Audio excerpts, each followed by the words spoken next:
The jury will be back tomorrow mornings to start again on the unusual Scott Owens case, the man who's accused of killing 4 teens in a 2009 crash near Santa Fe. Unusual because you don't often see an admitted drunk driver claim that his drinking didn't cause the crash. News 13's Jim Winchester is here with today's developments. Jim? Well, Dick, the jury started deliberating after lunch and then called it a day around 5:30. The jury doesn't just have to figure out who was in the wrong lane. They also have to decide if this crash could have been avoided if Owens were sober. In closing statements today, prosecutors reminded the jury that even Scott Owens admits he was drunk and blacked out the night he plowed into 4 teens near Santa Fe almost 2 years ago. Driving down the highway with that kind of blood alcohol content, it's certainly foreseeable that you could injure somebody or you could kill somebody.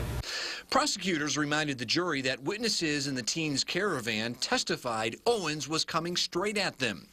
Deputies and crash scene experts say Owens T-boned the teens' car after the driver and sole survivor in that Subaru, Avery Kaufman, swerved into Owens' lane to avoid him.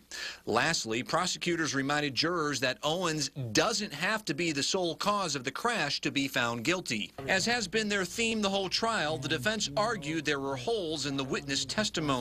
The defense has tried to prove that the teens were goofing around on their way to a party and that Kaufman was the one in the wrong lane. They played a 911 call again in which the defense claims one of the victim's friends is yelling at one of the teen drivers.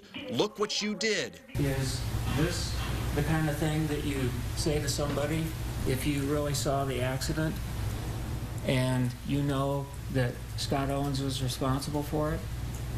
Is that the tone of voice that you use to one of your friends? The defense also cited the fact that the witnesses were not separated at the scene of the accident, allowing the teens to get their stories straight. The teen driver, Avery Kaufman, was sober behind the wheel. Scott Owens had a .16 blood alcohol level. Dick, back to you. All right, Jim, as for that defense claim that Owens' drunkenness did not cause the crash, the executive director of MAD told us tonight, quote, "Whatever the outcome of this trial, we will still never know what would have happened that night if he had not been impaired by alcohol."